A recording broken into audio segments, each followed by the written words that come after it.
10 నెలలు తనలో నిన్ను మోసిన అమ్మైనా అప్పుడో ఇప్పుడో తననే కనను అంటుందా. ప్రతి కుసుమం తనదే అనదే విరిసే కొమ్మైనా గుడికో జడకో సాగనంపక ఉంటుందా. బతుకంటే పడి చదువా అనుకుంటే అతి సులువా.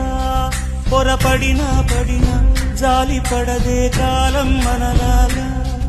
ఒక నిమిషం కూడా ఆగిపోదే నువ్వు వచ్చేదాకా.